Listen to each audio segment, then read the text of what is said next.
पितृदोष पितृदोष। एक ऐसा दोष है जो जिंदगी नहीं कुटुंबों को तबाह कर देता है। मतलब आपकी आने वाली जो जनरेशन है वो भी जीरो हो जाती है। काफ़ी फैमिलीज में ऐसा देखा जाता है ना सर, वहाँ पे संतान उत्पत्ति ही नहीं होती है, तो क्या इसका रीज़न भी पितृदोष है? 100%। जो हमारे पितर हैं अर्थात जो चले गए, उनके लिए जो रिचुअल्स, जो कर्मकांड होना था, हमने उसको विधि और विधान से न करके सिर्फ फॉर्मेलिटी के रूप में किया। डैमेज ऐसा आएगा कि आप शिखर पर होंगे और कब जमीन पर आ जाएंगे आपको पता नहीं पड़ेगा। मैंने खुद ऐसे लोगों को देखा है कि जिनका खुद का बहुत अच्छा बिजनेस चल रहा था, सब कुछ चल रहा था, उनके घर में सारी समृद्धि थी, लेकिन एकदम से कर्जा बढ़ गया, एकदम से सब कुछ चले गया, जितना घर बार सब कुछ था वो सब बिक गया। मेरे पास ऐसे लोग आते हैं कि हम जब से गया श्राद्ध करके आए हैं लेकिन हम परेशान हैं, लौट कर और ज्यादा परेशान हो गए। कि जो हमारे पूर्वज हैं वो मरने के बाद पितृ ही बने हैं या वो प्रेत योनि में गए हैं, ये कैसे पता चले? जब भी कोई डेथ होगी पहले वो प्रेत होता है, फिर कर्मकांड की पद्धति से उस प्रेत को पितृ में कन्वर्ट किया जाता है। हमारे जो प्रेत से पितृ हो गए, जब उनकी भी मार्ग नहीं खुलते हैं तो वो भी इतने गुरु हो जाते हैं कि वो प्रेतों से कम नहीं होते। श्री गरुड़ पुराण में तो ये दर्शन आता है कि फिर वही पितृ अपने स्वजनों का रक्त पीकर जिंदा रहते हैं। ऐसे कई सारे पितृ होते हैं जो गया श्राद्ध से भी सेटिस्फाई नहीं होते। उनके लिए फिर एक सबसे अंतिम में हमारे दर्शन है। नमस्ते एवरीवन, वेलकम टू सोच मैटर्स। क्या आपको पता है सनातन धर्म में पितृदोष का अर्थ बताया गया है, और कहीं ना कहीं ये बताया गया है कि कैसे हमारे जो पितृ हैं उनको मुक्ति दी जा सकती है, और वो भी कहीं ना कहीं किसी दोष से ग्रस्त होते हैं।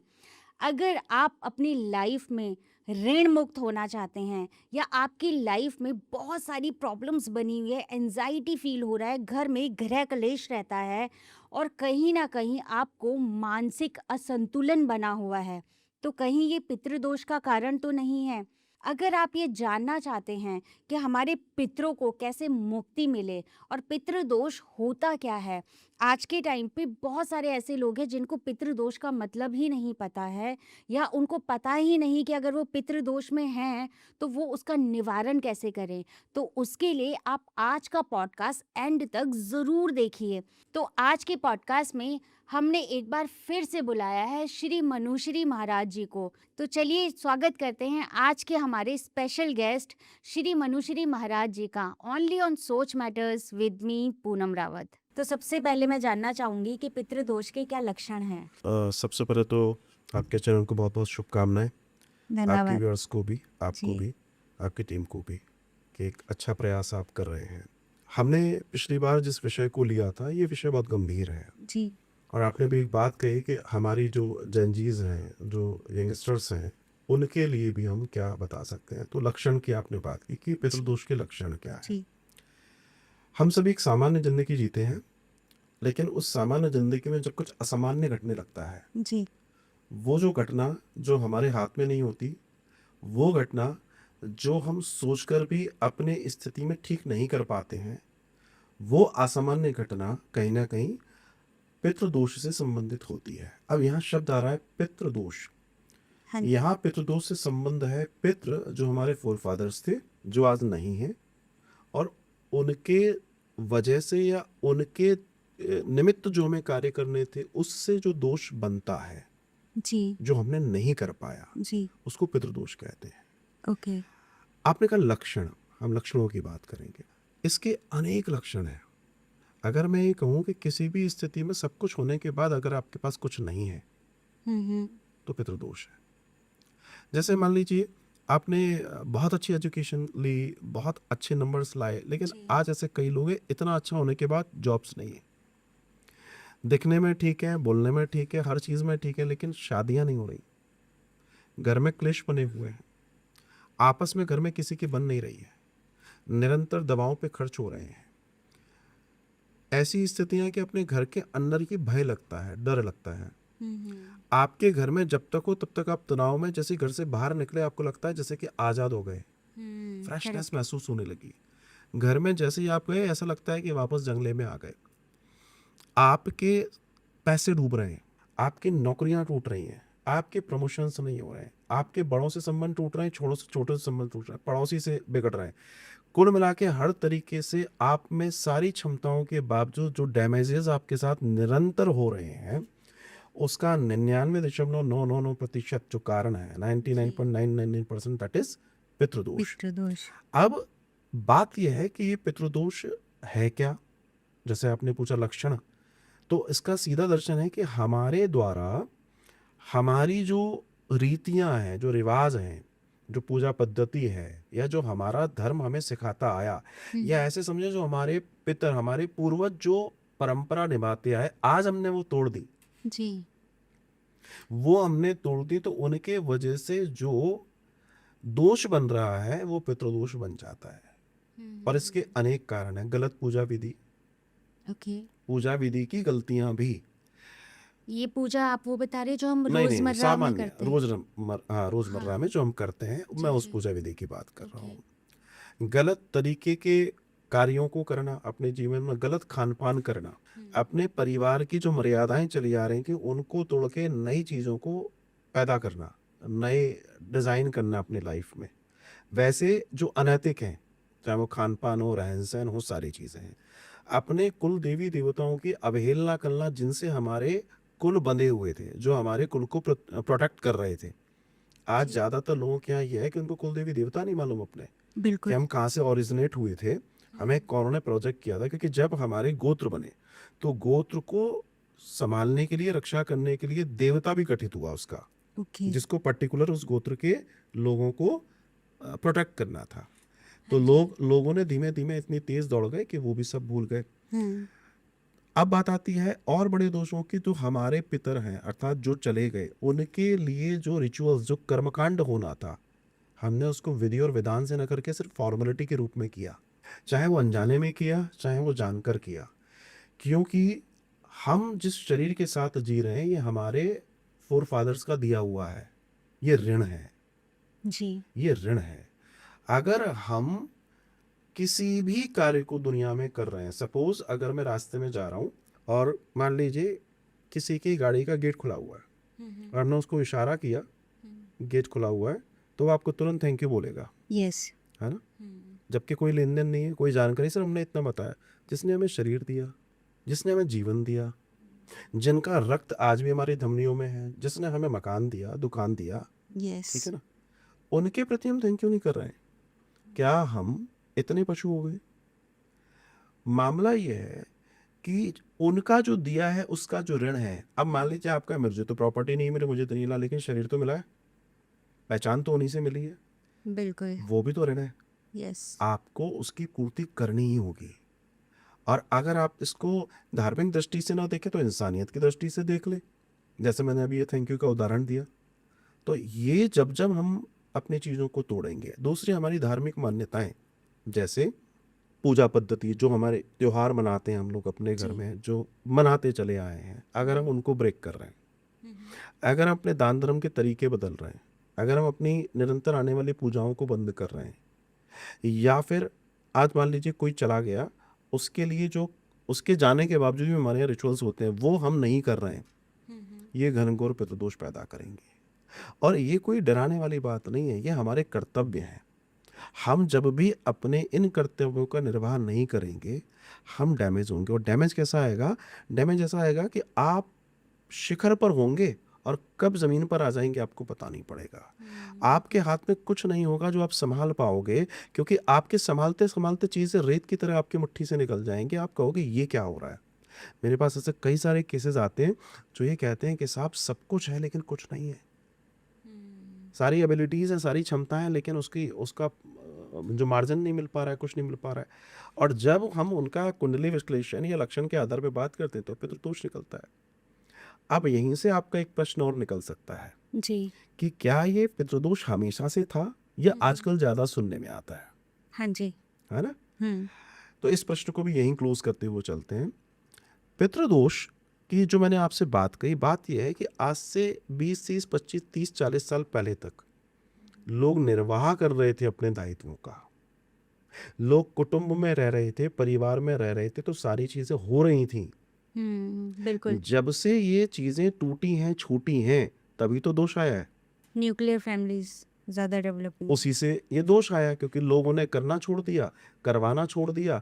किसी ने किसी भाई पे डाल दिया, किसी ने किसी पिता पे डाल दिया, किसी ने किसी चाचा पे डाल दिया कि वो कर लेंगे, हम तो मौज करेंगे। मौज तो कोई नहीं कर सकता, दायित्वों से परे जाकर कोई मौज नहीं कर पाया। बिल्कुल। ये दोष एक ऐसा दोष है जो जिंदगी नहीं, कुटुंबों को तबाह कर देता है। मतलब आपकी आने वाली जो जनरेशन है वो भी जीरो हो जाती है। काफ़ी फैमिलीज़ में ऐसा देखा जाता है ना सर, वहाँ पे संतान उत्पत्ति ही नहीं होती है। मतलब वो लोग बहुत प्रयास कर रहे होते हैं, सब कुछ सही चल रहा है, फाइनेंशियली भी ठीक है, लेकिन वहाँ संतान की प्राप्ति नहीं है। तो क्या इसका रीज़न भी पितृदोष है? 100%। अब आपको उदाहरण दे देता हूँ। जी। संतान मतलब कुल की वृद्धि। हाँ जी। बहुत सीधे से तरीके से समझिएगा। हम्म। आप देखिएगा, जब हम मेल और फीमेल की बात करते हैं, जी। तो जब कोई मेल या कोई बालक पैदा होता है या कोई बालिका पैदा होती है, बालक जो पैदा हुआ है, कहा जाता है ये कुटुंब का निर्वाह करने वाला है। मतलब जो भी कार्य करेगा वह लड़का करेगा। बिल्कुल। कई बार विरोध होता है, लड़का ही क्यों करेगा? यस। क्योंकि वो लोग उस विज्ञान को नहीं समझते, जो ये कहते हैं कि लड़का ही क्यों करेगा, हम भी तो कर सकती हैं, है ना। इसको थोड़ा समझते हैं। जब गर्भाधान होता है जी। तो माँ से एक्स और पिता से वाई, ये दो चीजें मिलती हैं तो संतान होती है। जी। जहाँ एक्स एक्स है वहाँ बेटी होगी, जहाँ वाई की अधिकता होगी वहाँ बेटा होगा। जी। एक्स अगर किसी फीमेल से एक्स आया है, एक्स रिपेबल है, वाई रिपेयर नहीं होता। मतलब वाई के अंदर कोई मिक्सिंग नहीं हो सकती। माँ से एक्स आया और पिता की तरफ से भी अगर एक्स आया है, तो ये एक्स अगर थोड़ा डैमेज भी है तो ये एक्स इस एक्स को रिपेयर कर देगा। इसलिए एक्स की संख्या ज्यादा है, फीमेल की संख्या ज्यादा है इस पृथ्वी पर भी आज भी। ठीक है, क्योंकि वहां ग्रोथ ज्यादा है। यस। लेकिन जब वाई में जाएंगे हम, तो वाई में रिपेयरिंग नहीं होती। वाई एज इट इज चला आ रहा है।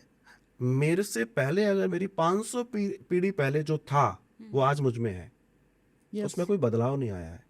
इसलिए कर्मकांडीय पद्धति में वो जो वाय है वही वो कार्य कर रहा है जो सारे वाइज को सेटिस्फाई कर रहा है, सारे फोर फादर्स को, सारे पितरों को सेटिस्फाई कर रहा है। और उसी के हाथ से लग रहा है, क्योंकि बेटी तो जब विवाह करेगी तो उसका गोत्र चेंज हो जाएगा, वो अन्य गोत्र में चली जाएगी।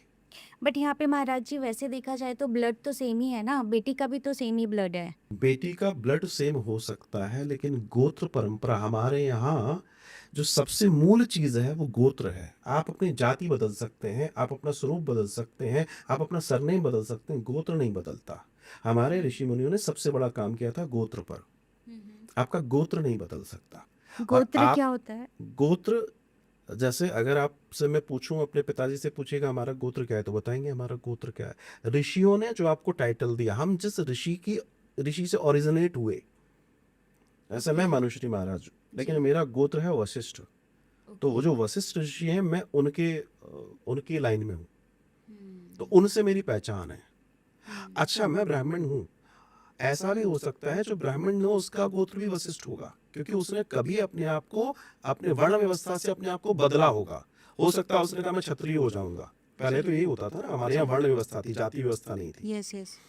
तो वर्ण बदलने से वर्ण बदल लिया, लेकिन गोत्र फिर भी नहीं बदलेगा। सो आपकी जो मेन आइडेंटिटी है वो गोत्र है।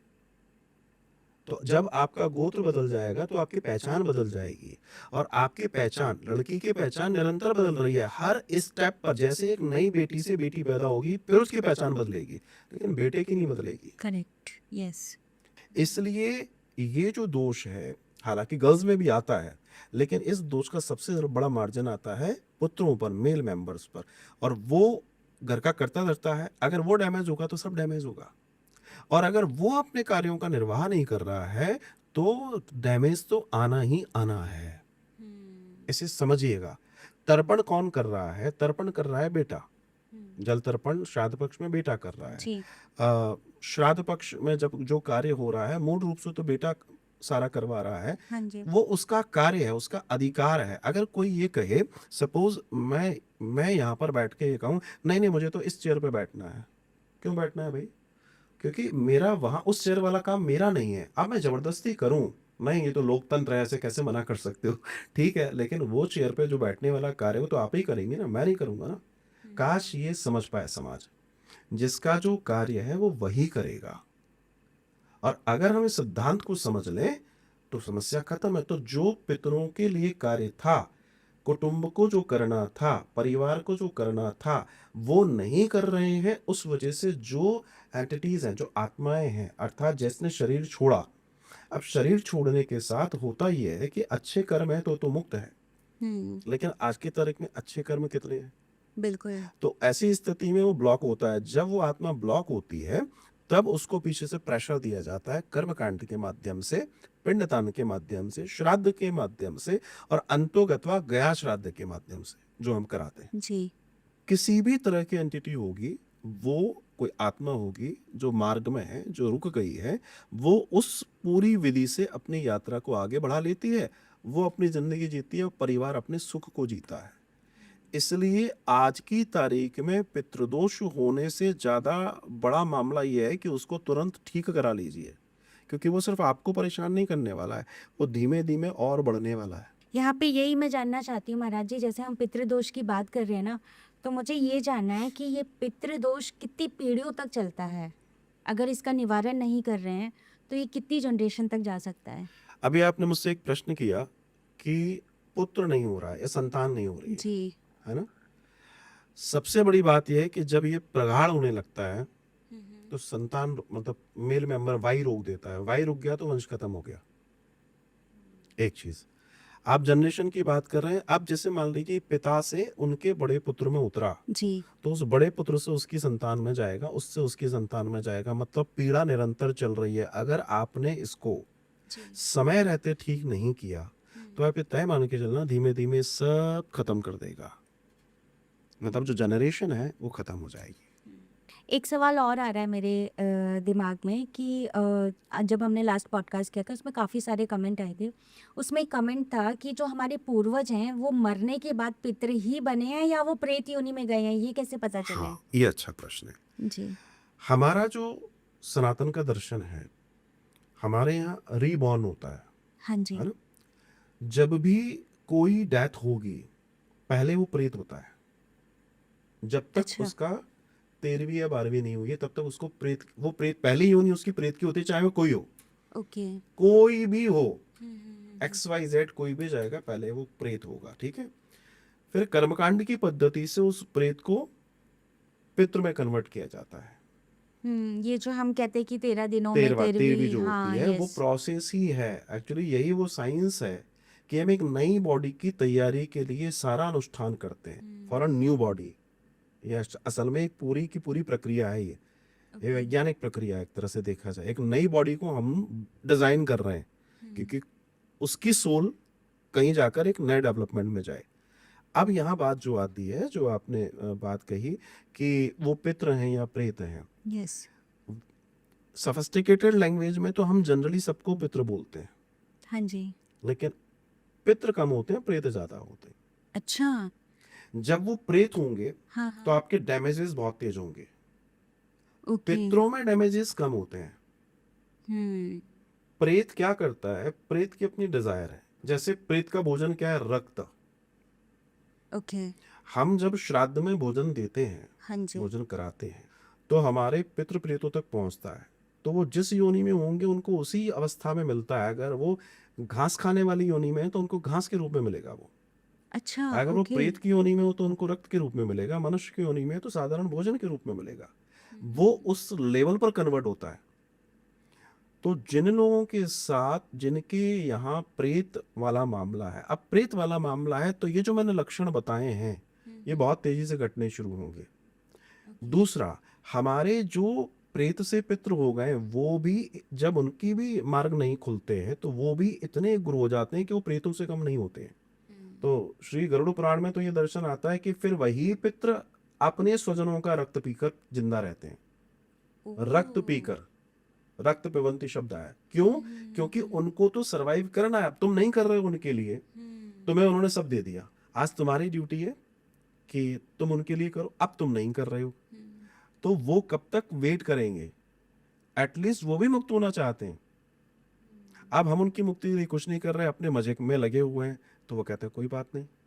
फिर धीमे धीमे जब वो अपने गियर अप करते हैं ना, हाँ जी। तब मैं तो इन केसेस को बहुत नजदीक से देखता हूँ, तब जी। बहुत दिक्कत आती है। तब हमने बड़े बड़े किले जो होते हैं ना, फोर्ट होते हैं, हाँ जी। उनको धराशायी होते देखा है, बड़ी बड़ी फैक्ट्रियां बंद होते देखी है, बड़े बड़े घर कुटुंब रोड पर आते देखे हैं, बड़ी बड़ी नौकरियों पर बैठे बड़े बड़े पैकेज के लोग घर में बंद देखे हैं। पर महाराज जी, इसमें ऐसा भी तो होता होगा ना, मतलब ऐसा तो नहीं कि पितृदोष एकदम से आया, वो धीरे धीरे ही तो आ रहा होगा ना किसी पे। तो ये कैसे पता लगा? जैसे अभी आपने बोला कि बड़ी बड़ी घरों को हमने धराशायी होते देखा है। मैंने खुद ऐसे लोगों को देखा है कि जिनका खुद का बहुत अच्छा बिजनेस चल रहा था, सब कुछ चल रहा था, उनके घर में सारी समृद्धि थी, लेकिन एकदम से ना वो शट डाउन हो गया, एकदम से कर्जा बढ़ गया, एकदम से सब कुछ चले गया, जितना घर बार सब कुछ था वो सब बिक गया। तो उस केस में जो ये पितृदोष के लक्षण है, तो ये कहीं ना कहीं पहले से ही तो आ रहे होंगे ना, या एकदम से इसी जनरेशन पे क्यों अटैक किया नहीं, उन्होंने? ऐसा नहीं है, ये धीमे धीमे ही आते। अब मैं आपको इसकी ऐसे समझाता हूँ, जी। और ये उदाहरण इसलिए क्योंकि आसानी से लोगों को समझ में आ जाएगा। मान लीजिए आपको थोड़ा सा फीवरिश महसूस होता है, हम्म। तो आप क्या करेंगी? मेडिसिन कहाँ से? घर पे ही रखी रहती है, फर्स्ट एड। ठीक है, हाँ जी।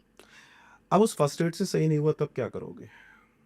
फिर मेडिकल स्टोर से लेंगे। ठीक है, यस। मेडिकल स्टोर से सही नहीं हुआ तब क्या करोगे? देन डॉक्टर के पास। पहले डॉक्टर के पास क्यों नहीं गए? क्योंकि लाइट सिम्टम्स थे। दैट इज व्हाट, हम्म। शुरुआती दौर में सिम्टम्स इतने हल्के होते हैं कि हम सोचते हैं तो दिनचर्या का हिस्सा है, जिंदगी का हिस्सा है, अप एंड डाउन तो लगे रहते हैं। यस। भाई व्यापार कर रहे हैं, लाभ हानि तो लगा रहेगा। किसी को हमने पैसा दे दिया, हमेशा ही देते थे, इस बार उसने रोक लिया क्योंकि मौका बड़ा हो गया। इस बार उस कंपनी से ऑर्डर आने बंद हो गए क्योंकि अब चीजें आते थे, कम हो रहे थे, ठीक है चलता रहता है। तो क्या होता है, मनुष्य का स्वभाव है, जब तक हम बहुत ज्यादा परेशानी में नहीं आते तब तक हम बड़ी चीजों में नहीं जाते। तो ये नेचुरल सी बात है। अब क्या होता है, जैसे हमारे शास्त्रों में बताया गया है कि मृत्यु 6 महीने पहले इंडिकेशन दे देती है, और वो बिल्कुल एक एक चीज बताई गई है। कितने लोग इंडिकेशन समझ पाते हैं? क्योंकि दुनिया की माया इतनी प्रबल है कि वो इंडिकेशन समझ नहीं आते, उतना ज्ञान ही नहीं है, बिल्कुल। उतना ज्ञान ही नहीं है। तो ऐसी कोई चीज नहीं है जो ओवरनाइट हो जाएगी, बिल्कुल नहीं होती। मैं आपको ऐसे लोग बता सकता हूं जो मेरे पास आते हैं, मेरे पास तो लास्ट में पहुंचते हैं कि हाँ, हमें 4 साल पहले, हमें 10 साल पहले, हमें 5 साल पहले, हमें पिछले साल किसी ने बताया था कि आपके घर में पितृदोष है, इस कुंडली में पितृदोष है, लेकिन अब साहब अब तो कुछ नहीं बचा। तब जब मैं उनसे कहता हूं कि अब आपको ये प्रोसेस करनी पड़ेगी पूरी, और मैं आपकी हेल्प करूंगा, तो कई बार तो ये होता है कि उनके पास उतना समय और पैसा भी नहीं होता। आप समझ रहे हो वो किस स्थिति में आ गए? अच्छा, इसकी स्थिति क्या होती है? क्या करता है, शुरुआती दौर में बहुत बारीक लक्षण होते हैं, तब ये समझ लो गर्भ में जैसे बच्चा होता है ना, वैसा है। जब ये गर्भ से बाहर आ गया, मतलब जब ये युवा है, तब ये क्या करेगा, आपकी जिंदगी में स्ट्रेस पैदा करेगा, परेशानियां पैदा करेगा। और आप चूंकि युवा हो तो आप लड़ सकते हो, तो आप सोचते हो नहीं नहीं मैं कर लूंगा, इतनी मेहनत कर रहे हैं, सब कर रहे हैं, लेकिन रिजल्ट्स नहीं आ रहे हैं। लेकिन जब ये तीसरी अवस्था में जाता है, तब ये डेथ पैदा करता है, तब ये घर में अकाल मृत्यु लेकर आता है। जिसका जीवन अभी और चलना था वो फिर रहना बंधक हो जाता है। अकाल मृत्यु का मतलब है बिना पके आम का डाल से टूट जाना, इति अकाल मृत्यु। ये तीसरा चरण है, सबसे भयावह चरण है। और ये मैं सब जो भी आपके व्यूअर्स देख रहे हैं, मैं उनसे एक ही बात कहूंगा, हर व्यक्ति अपना एनालिसिस बहुत अच्छे से कर पाता है जी। मुझे मेरे बारे में, मेरे परिवार के बारे में, मेरे लोगों के बारे में अच्छे से मालूम जी। तो मेरी बातें तो बात की चीजें, पहले वो इस चीज का एनालिसिस करें कि आज वो जो भी हैं, उनकी जो मेहनत रही है, उनका जो परिवार का बैकग्राउंड रहा, जो सोर्सेज रहे, उसके ब्याह पे वो ठीक है, या फिर और बेहतर होना चाहिए था, या फिर जैसा होना चाहिए था वैसा नहीं हो रहा है, चीजें रुक सी गई हैं। हर प्रयास करने के बावजूद भी निरंतर प्रोग्रेस जो होनी चाहिए वो नहीं हो रही है, स्टक कर गया है सब कुछ। वो हर क्षेत्र में हो सकता है, परिवार का हर व्यक्ति मेहनत कर रहा है लेकिन कुछ नहीं हो रहा। ऐसे समझ लीजिए, दूध तो सुबह से लेकर रात तक धो रहे हैं, लेकिन छलनी में धोने जैसा जिंदगी चल रही है। 100% पितृदोष है। पर महाराज जी बहुत डिफिकल्ट है ना, हमें ऐसा लगता है कि हमारी डे टू डे लाइफ के चैलेंजेस हैं, तो यहाँ पे ये पता लगाना कि पितृदोष ही है, ये बहुत डिफिकल्ट है।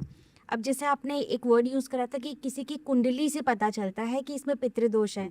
अगर किसी के पास उसकी कुंडली ही नहीं है, उसको पता ही नहीं है कि उसका डेट ऑफ बर्थ कब था, टाइमिंग वगैरह काफ़ी लोगों को नहीं पता होती, तो उसका कैसे पता लगाया जाए? मैंने भी आपसे पूछा कि आपको फीवरिश लग रहा है, तो आपने कहा मैं घर से मेडिसिन ले लूंगी, जबकि आपने चेक नहीं किया कि फीवर वास्तव में है या शरीर वैसे ही गर्म हो गया या कोई थकान की वजह से हो गया, नहीं पता जी। किया ना।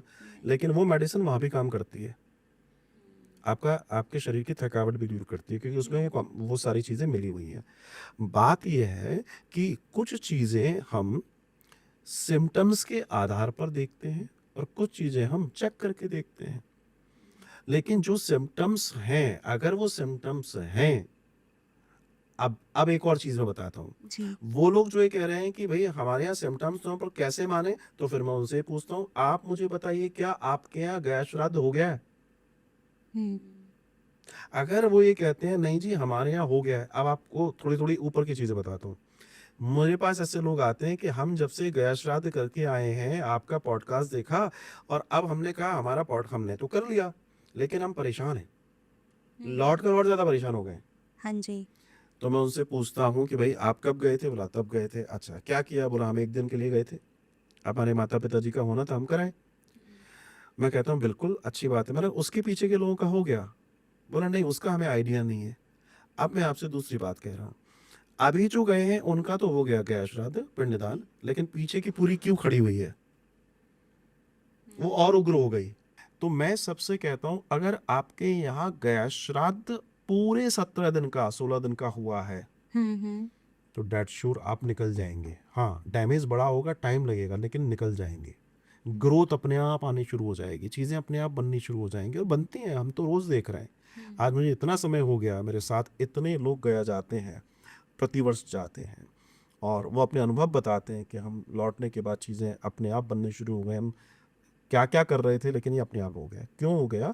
क्योंकि आपने खुद दरवाजे अपने कर्म करके खोल लिए। तो मैं उनसे कहता हूँ अगर आपके यहाँ नहीं है, गया श्राद्ध नहीं हुआ है, तो पहले तो सिम्टम्स को मानिए, और नहीं है तो आप हमें आकर घर के किसी भी व्यक्ति की डिटेल दे दीजिए। हम तो हमारे पास जैसे आपका पॉडकास्ट देख के लोग कॉल करते हैं, जी। हम उनसे यही कहते हैं आप अपनी डिटेल देखिए, डिटेल में ही पता पड़ जाएगा कि आपको पितृदोष है कि नहीं है। मतलब घर के किसी भी सदस्य की डिटेल देख के बताया जा सकता है। बताया जा सकता है कि है कि नहीं है, वो अपने आप पता पड़ेगा। मान लीजिए आपका सूर्य है, सूर्य के साथ अगर राहु केतु आदि बैठे हैं तो पितृदोष है, या सूर्य के घर को राहु देख रहा है तो पितृदोष है। ऐसे बहुत सारे लक्षण हैं जो नॉर्मली देखा जा सकता है। मेरा तात्पर्य यह है कि हर चीज को क्रॉस टैली करके आप पता लगा सकते हैं, अगर पता लगाना चाहे तो। जी। बाकी तो हमको लोग टेलीफोन करते ही हैं, अपनी डिटेल भेजते हैं, हम उनको बता देते हैं। अच्छा मेरे पास कई ऐसे लोग आते हैं, आपके पॉडकास्ट पॉडकास्ट के माध्यम से वो कॉल करते हैं, तो हो सकता है कि मेरे पास 100 कॉल्स आते हैं, उन 100 कॉल्स में से ऐसे भी लोग होते हैं 2 4 5 10 जिनको पितृदोष शो नहीं कर रहा। हाँ जी। हम उनको कहते हैं आपको पितृदोष नहीं है। अब बेचारे वो तो हम पे भरोसा कर रहे हाँ हैं, तो वो जी। कहते हैं सिम्टम्स तो वही हैं, तब उनके प्लेनेट के अंदर जो प्रॉब्लम है वो अभी स्टार्ट हुई है।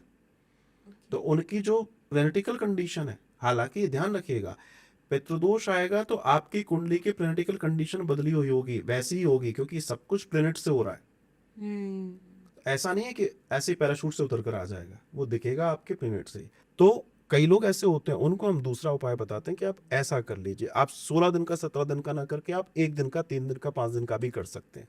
ओके। जो लोग बहुत असमर्थ हैं, ऐसे भी हमारे पास लोग आते हैं, अब्रॉड से लोग आते हैं कि सब हम आ नहीं सकते, उनके लिए हम वहाँ व्यवस्था कराते हैं, ब्राह्मण नियुक्त करते हैं जो उनके बिहाफ पे 17 दिन पूरी पूजा करते हैं, वीडियो कॉल उसके माध्यम से वो लोग देख पाते हैं। ऐसे भी लोग इंडिया से भी होते हैं जो समर्थ नहीं होते, उनके यहाँ कोई नहीं है करने वाला, वो कह रहे हैं हम करना तो चाहते हैं जी। लेकिन समस्या ये है कि मेरे यहाँ कोई नहीं है। हम कहते हैं आप संकल्प लीजिए, या तो मेरे यहाँ आके ले लीजिए या फिर टेलीफोन पे लीजिए, आपके लिए एक ब्राह्मण नियुक्त करेंगे और वो प्रॉपर वे में हमारे गाइडेंस में वहाँ काम करता है। और सबसे खास बात क्या है, देखिए कई लोग ये कहते हैं हम गए थे लेकिन हमको लाभ नहीं हुआ। हाँ जी। हमारे शास्त्रों में हर चीज़ का विधान है, जीवन कैसे आएगा उसका भी कारण बताया गया है, जाने के पीछे हर एक कारण हमारे पास है। तो होता क्या है कि पिंडदान अंतोगत्वा हमारे यहाँ लास्ट में गया जी में पिंडदान है, हम्म। वो करना आवश्यक है। मैं यही पूछने वाली थी कि मतलब ज्यादातर जो पिंडदान है या पितरों की पूजा है वो गया में ही क्यों है? मतलब गया वो उतना स्पेशल स्थान क्यों स्पेशल, है? हाँ। एक असुर था जी। जिसका नाम था गयासुर। ओके। उसने इतनी शक्तियां अर्जित कर ली थी कि ब्रह्मा से वरदान ले लिया था कि जो मुझे स्पर्श भी कर लेगा वो अमर हो जाएगा। ओह अच्छा। और वो उसी का क्षेत्र है, जो गया नाम पड़ा है वो उसी असुर के नाम पे पड़ा है। ओके। तो होता यह है कि उसने मांग तो लिया, वैसा होने भी लगा, लेकिन ये तो सिस्टम ब्रेक हो गया। सिस्टम ब्रेक हो गया ना, जो नीति से काम होना था वो अनीति से होने लगा। तब जब सृष्टि में डिस्टरबेंस हुआ तब नारायण के पास गए, नारायण ने युद्ध किया और उसको मारा। अंतोगत्वा जब वो मरने लगा तब भगवान उससे प्रसन्न होकर कहते हैं कि ये क्षेत्र जहां तू गिर रहा है और तेरे शरीर के पार्ट पार्ट होकर इस भूमि पे गिर रहे हैं, टुकड़े टुकड़े होके, इस भूमि पर जो भी आएगा वो मुक्त होगा। वहां पर भगवान का जो मंदिर है, आप जाओगे तो जैसे हमारे सारे द्वादश ज्योतिर्लिंग इतने बड़े बड़े मंदिर है वैसे ही मंदिर है, लेकिन वहां स्टैचू नहीं है, मूर्ति नहीं है, ओह वहां अच्छा। भगवान का चरण पद है। ओके। तो हमारे यहाँ चरणों को मुक्ति बोला गया है, मुक्ति चरणों में है। तो विष्णु पद मोक्ष गया तीर्थ है वो, जहां भगवान राम भी अपने पिता का श्राद्ध करने गए थे, पिंडदान करने गए थे। मतलब ईश्वर ने भी इस कार्य को निर्वाह किया है, क्योंकि पृथ्वी के नियम तो पृथ्वी पे आके सबको फॉलो करने पड़ेंगे, कोई बच नहीं बिल्कुल। सकता। जी। तो गया ही वो अंतोगत्वा जगह है जहां आप जाके इन चीजों से छुटकारा पा सकते हैं, अपनी समस्याओं से, ऐसे कह दूं मैं। और अब बात आती है कि सिर्फ एक ये कारण हो जाता है, फिर भी कई बार ऐसे कुछ, कलयुग है ना, ऐसे कई सारे पितृ होते हैं जो गया श्राद्ध से भी सेटिस्फाई नहीं होते। अच्छा। उनके लिए फिर एक सबसे अंतिम में हमारे यहाँ एक दर्शन है, श्रीमद् भागवत कथा, जो हम करते हैं। यस। तो वहां मेरा जो अनुष्ठान होता है वो ये होता है कि हम पिंडदान की प्रक्रिया तो करते ही हैं, शाम में श्रीमद् भागवत कथा रहती है और रात्रि में गरुड़ पुराण रहता है। तो सुबह से लेकर रात तक का जो शेड्यूल है, ऐसी कोई अतृप्त आत्मा नहीं है जो वहां से बचकर जाएगी। और यही कारण है कि आने वाले लोग अपनी समस्याओं को वहां वास्तव में अपने पितरों की मुक्ति के साथ छोड़ देते हैं और आनंद से अपना जीवन जीते हैं। बिल्कुल। बट इसमें ऐसा है ना महाराज जी, जैसे अगर हम अपने पेरेंट्स की बात करें या मेरे दादाजी लोगों की बात करें, तो वो इतने एजुकेटेड थे, उनको पता थी ये सब चीज़ें, है ना। लेकिन अगर हमारी जनरेशन की बात करेंगे तो हमें नहीं पता कुछ भी, ये सारी चीज़ें हमें नहीं पता, है ना। फिर भी आज के टाइम पे किसी की भी कुंडली खोलो ना, हर पंडित बोल देता है कि आप पे पितृदोष है, पितृदोष निकलता ही निकलता है ना। तो जो आज की जनरेशन है वो कैसे पता लगाए कि कौन से हमारे पितृ जो रिसेंट मरे हैं उनको मुक्ति मिली है, जो पुराने वाले हैं वो प्रेत बने घूम रहे हैं। ये बहुत ज़्यादा मतलब एक ऐसी साइकिल है जिसका पता ही नहीं चलता है। तो ये कैसे इस चीज़ से मुक्ति की जाए? क्योंकि अभी जैसे आपने बोला कि आप गए वहाँ पे, आपने रिसेंट किसी का पितृदोष, तो वो तो चलो हो गया, है ना। उससे पहले वाला लेकिन बैठा हुआ है, तो अगर वो भी शांति नहीं हुआ तो भी हमें फल नहीं मिलेगा। तो ऐसे कितने लोग हैं जो ये पितरों की पूजा करा करा के अपना पैसा पूरा निर्वाह कर चुके हैं, मतलब वो दान कर चुके हैं, बट उनको फल नहीं मिल रहा है। तो उनके लिए क्या सोल्यूशन है? आपका प्रश्न बहुत अच्छा है, जी। वास्तव में कुछ लोगों का कल्याण करेगा। ऐसे मैंने कहा ना, बहुत सारे लोग आते हैं कि हमने कराया नहीं हुआ, यस। सारी चीजें। कोई भी चीज की एक प्रक्रिया है। आपने कहा जो यंगस्टर्स हैं उन्हें नहीं मालूम, या जो आज की जनरेशन उन्हें नहीं मालूम कौन गया कौन आया, क्योंकि सब दुनिया में, कोई दिल्ली रह रहा है, कोई अमेरिका रह रहा है, बिल्कुल। कुल के लोग, कोई बिहार रह रहा है, कोई कहीं रह रहा है, क्या करें। बड़ा सीधा सिद्धांत है। आपने पूछा ना अभी सिम्टम्स की बात कर रहे थे, तो मैंने कहा अब देखो कोई गया गया है कि नहीं गया, पीछे कोई गया है कि नहीं गया, तो ज्यादातर लोगों क्या मिलेगा कि नहीं गया, नहीं गया तो दोष तो है। अब बात आती है कि पता पड़ गया कि कुंडली में पितृदोष आ गया, लेकिन अब हम करें क्या, और कितने दिन का करें, या किसका करें, और किसका छूट जाएगा, छूट गया तो फिर वहीं खड़े हैं। तब मैं कहता हूं कि अगर आप अपनी जिंदगी के अगले 20-30 साल बहुत अच्छे से गुजारना चाहते हैं तो पूरे 17 दिन का श्राद्ध कीजिए। ओ। अब 17 दिन कैसे होते हैं? जी। हमारे यहाँ पखवाड़ा होता है 15 दिन का, और 16 दिन का, 17 दिन कैसे होता है? पूर्णिमा से अमावस्या, आज है अमावस्या, आज बड़ी सुंदर अमावस्या है, हाँ ठीक जी। है। अब जो पखवाड़ा चलेगा, अमावस्या से हम पूर्णिमा तक जाएंगे या पूर्णिमा से अमावस्या, तो पितृमोक्ष अमावस्या जो होती है, जो इस वर्ष 10 अक्टूबर को है, 9 अक्टूबर को है, ओके। ठीक है। तो अमावस्या को विश्राम होता है श्राद्ध पक्ष, और आरंभ होता है पूर्णिमा से। तो अब हमारी प्रोसेस क्या है, हम क्या करते हैं, आज यही कारण है कि हम वर्ल्ड वाइड रिजल्ट दे पा रहे हैं, लोग संतुष्ट हो पा रहे हैं और उनको उनके काम बनने का कारण क्या है, हम पहला श्राद्ध जिस दिन करेंगे उस दिन पूर्णिमा होगी। तो आपको हमने एक पेपर दिया है जिसपे आपके जितने पितर्स के नाम आपको मालूम है, 3 ऊपर की जनरेशन तक, हाँ जी, हाँ जी। हम कहते हैं आप पूरा फिल कीजिए, आपके पास समय है, अभी 3-4 महीने हैं, आप आराम से कर लीजिए। उसके बाद इसमें ऐसे भी है जिनके नहीं मालूम हो गई, हाँ, तो बिल्कुल। जिस दिन ब्राह्मण वहां संकल्प कराएंगे पहले दिन की पूजा का, तो आपका संकल्प गोत्र बुलवाएंगे जल में, और संकल्प क्या होगा कि जिनका श्राद्ध करने आए उनके नाम लो, आप 3-4 नाम ले लोगे, फिर वो कहेगा ज्ञात, अब अज्ञात, अज्ञात जिनकी जानकारी आपकी नहीं है, जो आपके सगोत्री हैं उनका भी हो रहा है। तो जो पूर्णिमा का दिन है, अगर आपके यहाँ से कोई पूर्णिमा को गया है, या आपको ऐसा लगता है कि मेरे यहाँ मुझे तो नॉलेज नहीं है, मेरे पूर्णिमा को, फिर भी आपका श्राद्ध हम कराते हैं अज्ञात के नाम से, जी। आपका गोत्र आप खुद बोलेंगे, सब करेंगे, और अज्ञात के नाम से उस दिन श्राद्ध होगा, तो जो हैं, जो आपकी नॉलेज में नहीं है, उनका श्राद्ध उस दिन हो गया, हो जाएगा। सेम। अब आ जाओ प्रतिप्रदा, मतलब पहला दिन, देन द्वितीया, तृतीया, चतुर्थी, पंचमी से लेकर अमावस्या तक। तो रोज जब पूरे कुटुंब का आह्वान होकर होगा ज्ञात अज्ञात, तो बचेगा कौन? कोई नहीं बचने वाला, कोई मतलब इतना सा भी नहीं बचने वाला। तो मैं सबसे ये कहता हूं कि प्रक्रिया अगर करनी है तो एक बार पूरी प्रक्रिया से निकल जाओ, ताकि आप अपने आने वाली 2-3 जनरेशन को भी मुक्त कर जाओ। क्योंकि जब हम पिंडदान करते हैं तो जो व्यक्ति कर रहा है उसके पिता, उसके पिता और उसके पिता, पितामह तक होता है। मतलब मान लीजिए जो करने आया उसके पिताजी नहीं है, हाँ जी। तो उसके पिता का करेगा, अपने दादा का करेगा और परदादा का करेगा, 3 पीढ़ी का होता है, 3 ही पिंड होते हैं। तो कहने का तात्पर्य है कि अगर आप इस विधि से कर रहे हैं तो दावा है कि आपका कोई पितृ रह ही नहीं सकता। अब ऐसा भी हो सकता है कि 10 साल पहले आपने 16 दिन 17 दिन का किया था, लेकिन उसके बाद कुछ लोग गए हैं, फिर आप पर्टिकुलर्स का कर सकते हैं, क्योंकि आपको नॉलेज में है। जिनको नॉलेज ही नहीं है, तो आपका प्रश्न बहुत अच्छा है, फिर ब्लाइंड चल के एक बार में सबके लिए कर दिया जाए, ताकि आप अपने जीवन को बहुत आसानी से अच्छे से जी पाएंगे। और ये कैसे पता चले कि जो हमने पितृ दोष के लिए जो पूजा कराई है वो उनको लग चुकी है, ये कैसे पता ये तो चले? सिम्टम से पता पड़ जाएगा। मतलब कई लोगों को तो अंत तक, जब तक वहाँ कंप्लीट होती है तब तक वो आभास होने लगता है कि देयर इज समथिंग वेल, कुछ अच्छा घटने लगा, हल्कापन महसूस होने लगता है, स्वप्न दे जाते हैं।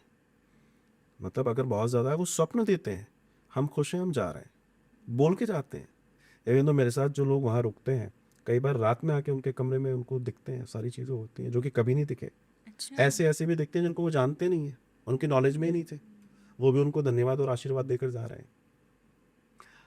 दरअसल पता है क्या है, हम ये सोचते हैं कि हम ही इस दुनिया में रहने वाले लोग हैं, हमारे ही अधिकार है, जी। लेकिन ऐसा नहीं है। इस पृथ्वी पर कई जातियां रहती हैं, मनुष्य इसमें एक जाति है। करेक्ट। जो दिख नहीं रहे, हमें नहीं दिख रहे, तो उसका मतलब वो है नहीं। अगर हमें नहीं दिख रहे हैं तो क्या हमें है नहीं? हमारे लिए चींटी की कोई वैल्यू नहीं है, लेकिन चींटी से 1 लाख गुना जीव जो छोटा होगा उसके लिए चींटी क्या होगी? डायनासोर। यस, वैल्यू होगी ना। बिल्कुल। उसे नहीं दिख रहा या हमें नहीं दिख रहा, लेकिन ना दिखने से क्या चीजें नहीं होंगी? शरीर से जैसी आत्मा बाहर जाएगी, उसका एग्जिस्टेंस है, उसकी अपनी दुनिया है। आज की तारीख में इस पृथ्वी पे जितने मनुष्य नहीं रहते, उससे 100 गुना ज्यादा प्रेत रहते हैं, प्रेत रहते हैं। यस। और इस कलयुग में जैसे जैसे ये कलयुग बढ़ रहा है, प्रेतों की संख्या बढ़ रही है, समस्याएं बढ़ रही हैं, क्योंकि डार्क फेस है, ये कलयुग का डार्क फेस चल रहा है। डार्क फेस में डार्क फेस की चीजें प्रबल हो जाती हैं। इसलिए आप देखना कि अब जिंदगी कहाँ चली गई? नाइट में चली गई। जितने जागरण दिन में नहीं है, उससे ज्यादा रात में है। लेकिन रात के जागरण किनके हैं? रात में ज्यादातर हो क्या रहा है? वो सारे कलयुगी वर्क हैं, क्योंकि जब हमें प्रकृति ने कहा तुम सो जाओ, तब हम ऑफिस कर रहे हैं। यस। तब हम खाना खा रहे हैं, तब हम डिस्को कर रहे हैं, तब हम आउटिंग कर रहे हैं, तो हम क्या कर रहे हैं, हम डार्कनेस के काम कर रहे हैं ना, उसके इफेक्ट नहीं आएंगे लाइफ पे? बिल्कुल। कैसे नहीं आएंगे? प्रकृति के खिलाफ कैसे जा सकते हैं हम? तो उसके इफेक्ट्स आएंगे और वो ऐसे ही आते हैं।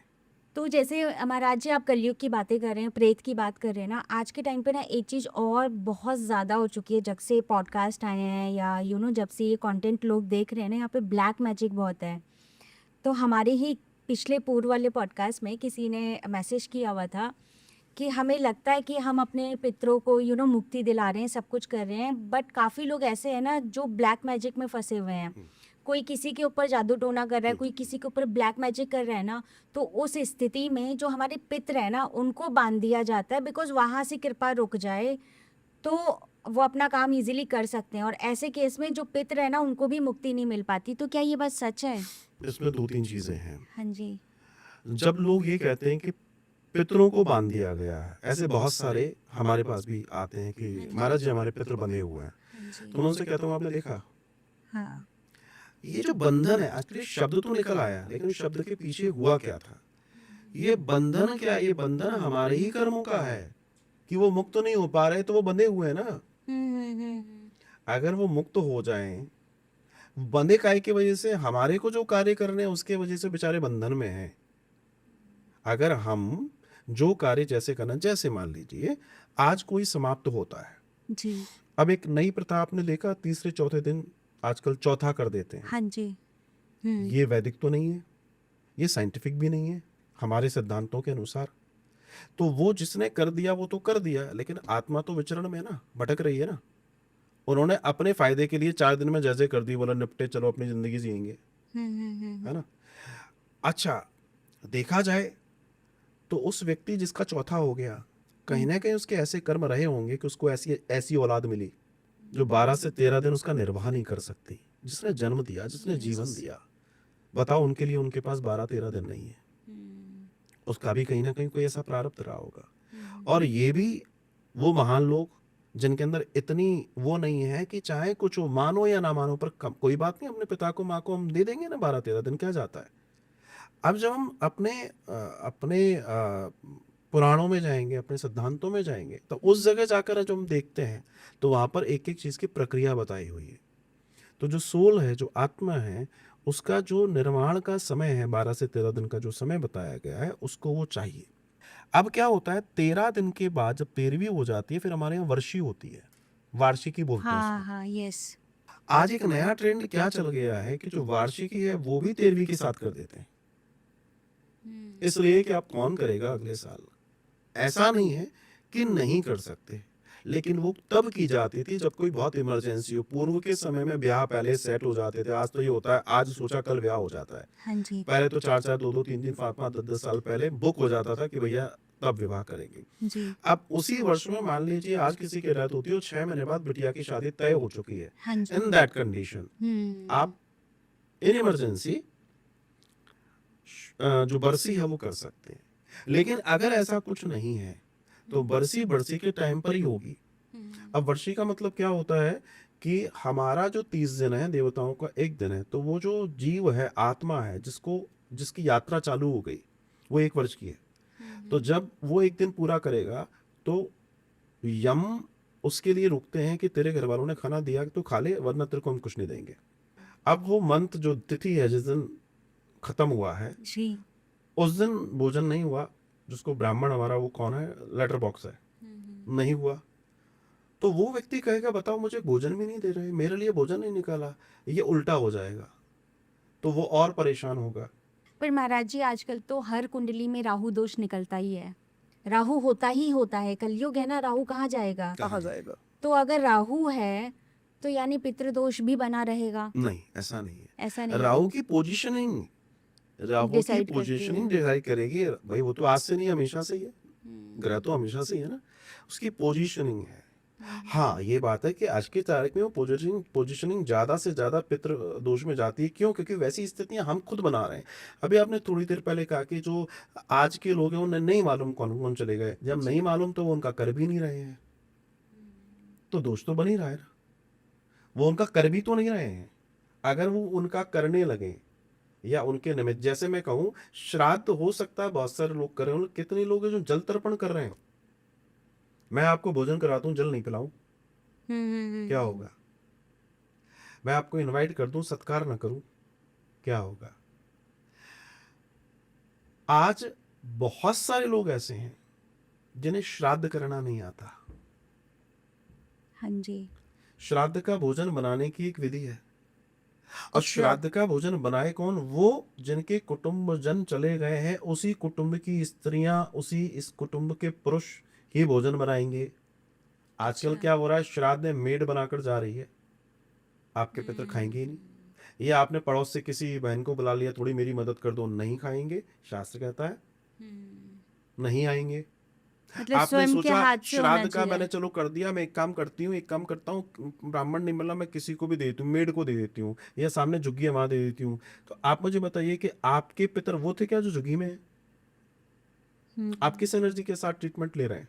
तो आप खुद गलत काम करें और फिर कहें कि हमारे साथ ऐसा क्यों हो रहा है। ऐसा इसलिए हो रहा है क्योंकि आप एनर्जी को सही से बैलेंसिंग नहीं कर पा रहे हैं, आलस्य के कारण। ये एक बड़ी चीज है। दूसरी चीज ये भी है कि आज की तारीख में ये बात सही है कि बहुत सारे ऐसे ब्राह्मण हैं जो श्राद्ध भोजन नहीं लेते, हाँ जी। नहीं लेते क्योंकि वो भारी होता है। होता क्या है कि श्राद्ध का भोजन है, तिरवी का भोजन है, जो लोग भी लेते हैं उसके बाद उनको बहुत सारे जाप और आदि इत्यादि करने होते, तब वो बैलेंस हो पाता। आजकल लोग नहीं कर पाते, नहीं हो पाता। अब जैसे उस समय पर श्राद्ध पक्ष में मेरे यहाँ वृंदावन में आश्रम में कई ब्राह्मण भोजन करते हैं। वो कौन से हैं? जो दूर दराज मुझसे लोग जुड़े हुए हैं, जिनको ब्राह्मण नहीं मिलते, वो निमित्त वहां से करते हैं और हम वृंदावन में उनके निमित्त भोजन कराते हैं। तो जहां मिल रहे हैं वहां से लोग जुड़ जाते हैं, चलो हो जाता है। लेकिन हाँ, ये बात है कि कई बार नहीं मिलते हैं। मेरा तात्पर्य यह है कि अगर नहीं मिल रहा है, सपोज कुछ नहीं है, तब आप गैया को दे सकते हैं, क्योंकि गौ और ब्राह्मण का गोत्र एक ही है, वो एक है, वो एक ही ओरिजिन से है, वो अलग नहीं है। तब आप गौ माता को दे सकते हैं। सर यहाँ पे क्या है ना, हमारी जो परंपराएं हैं ना वो भी इस तरीके से है ना कि हम समझ नहीं पाते हैं। जैसे ब्राह्मण का अपना एक मतलब दायित्व है, हमें वो समझना चाहिए। क्षत्रिय का अपना दायित्व है ना। मैं मतलब उस हाँ वर्ण बिल्कुल विधि में जा बिल्कुल रही हूँ। बिल्कुल। तो वो दायित्व कहीं ना कहीं मिसिंग है। आज के टाइम पे क्या है, सबने उनको क्लब कर दिया। अब जैसे आपने बोला, तो हमारी सोसाइटी में भी ऐसे काफ़ी लोग हैं जो कहते हैं कि पुण्य ही तो करना है ना, दान ही तो करना है ना, तो ज़रूरतमंद को दे देते हैं, तो वो भी दान कहलाएगा। हम करते हैं पितरों को और किसी ज़रूरतमंद को दे देते हैं तो वो दान कहलाएगा। बट वो भूल जाते हैं कि वो जो दान की विधि है ना, वहाँ पे पंडित जी जो है ना, उनका बहुत इंपॉर्टेंट रोल है। तो ये थोड़ा सा कहीं ना कहीं मिथ को इतना ब्रेक करना है। इतनी अच्छी बात निकल कर आई है। जी। अब मैं ऐसे कहूँ, इलाज तो करवाना है ना, किसी भी जहाँ डॉक्टर लिखा हुआ वहां क्यों नहीं चले जाते? इलाज ही तो करवाना है, करवा लो। नहीं करते ना। बिल्कुल। एसेसरीज खरीदना है, कहीं से भी खरीद लो, फला स्टोर पे क्यों जा रहे हो आप? यस। स्टोर की जाति भी तो आपने डिजाइन कर दी ना कि मैं उस स्टोर पे जाऊंगा, वो भी जाति हो गई। हाँ बिल्कुल। ध्यान दीजिएगा, मैं डॉक्टर की इस कैटेगरी में जाऊंगा, मतलब इंसानों की इस कैटेगरी में जाऊंगा। अब प्रॉब्लम क्या है, वे लोग जो ये कह रहे हैं दान ही तो करना है, दरअसल वो बेचारे इनोसेंट है। मैं उनको गलत नहीं कहता, उन्हें नॉलेज नहीं है। लेकिन यहाँ उनकी गलती है कि उनको नॉलेज लेनी चाहिए। जैसे वो गरीबों को देने को दान समझ रहे हैं, गरीबों को देने को दान नहीं कहते, वो कहने लगे असल में वो मदद है। दान ऊपर जाता है, यस। मदद नीचे जाती है। दान हमेशा श्रेष्ठ को किया जाता है, दान हमेशा श्रेष्ठ को किया जाता है, मदद अपने से कमजोर की जाती है। तो क्या आपके जो पितर थे वो आपसे कमजोर थे? क्या वो भिखारी थे? क्या वो मेड थे? क्या वो झुग्गी झोपड़ी में रहने वाले थे? बिकॉज जब आप कोई क्रिया करते हैं तो उसकी प्रतिक्रिया होती है, ठीक है? तो वहां से जो रिटर्न होगा, और जो रिटर्न होगा वो रिटर्न होगा आशीर्वाद। जी। तो उसकी जो एनर्जी होगी वो क्या होगी? अगर जो रिटर्न हो रहा है, एक व्यक्ति जो खुद सुबह से पीड़ित है, तो भिक्षाटन कर रहा है, वो आपको जो आशीर्वाद देगा वो, या एक सात्विक एनर्जी से मिलेगा, वो कौन सी चीज आप लेना चाहेंगे? सात्विक एनर्जी। लेना चाहेंगे ना। कारण यही है कि हमारे यहाँ सबसे बड़ी समस्या ये कि पढ़ लिख तो सब गए हैं, लेकिन ऊर्जा के सिद्धांत पर वो लोग मिसिंग कर जाते हैं। ये पूरा ब्रह्मांड ऊर्जा के सिद्धांत पे काम कर रहा है। We need positive energy, not negative energy. Correct. We need a negative positive things, ना कि नेगेटिव थिंग्स। यही है ना। तो आप जब किसी ऐसे को दे रहे हो जिसकी ऊर्जा आपके, अब आपके पिताजी का कोई खाना निकाला और आप अगर किसी मेड को दे रहे हैं, या आपसे किसी ने कहा बेटा एक काम करो, लेटर बॉक्स के अंदर ये चिट्ठी डालाओ, बोला वो कोई लेटर बॉक्स तो नहीं मिला, एक वो बॉक्स रखा था मैं उसमें डालाया।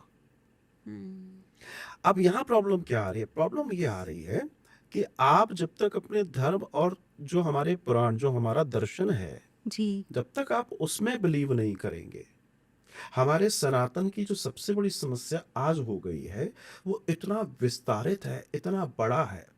बड़ा होना भी मुश्किल ये हो गया है कि लोग उसको समझ नहीं पा रहे हैं। असल में ये पूरा साइंस बेस्ड है।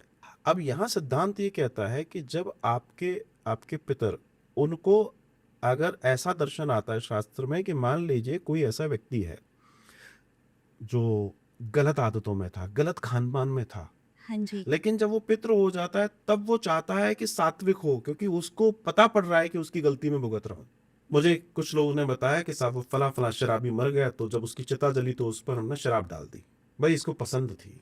मैंने कहा वारे मूर्खों, उसकी जो आत्मा है उसको और तुम रोक रहे हो। अब तुम तो अपने भाव में कर रहे हो, तुम तो अपने भाव में कर रहे हो, लेकिन असल में आपने उसको आकर्षित फिर कर लिया है। वो इन्हीं सारी चीजों की वजह से बेचारा वैसे ही परेशान होने वाला है। तो पितर क्या चाहते हैं कि मैं बिल्कुल सात्विक आचरण के साथ जुड़ूं ताकि मेरी मुक्ति जल्दी हो, मेरा कल्याण जल्दी हो। जी, मैं यही जानना चाह रही थी महाराज जी, जैसे हम कहते हैं ना कि आपको कर्म का फल मिलता राइट। है ना? तो आप जो कर्म करोगे आपको वैसा फल मिलेगा।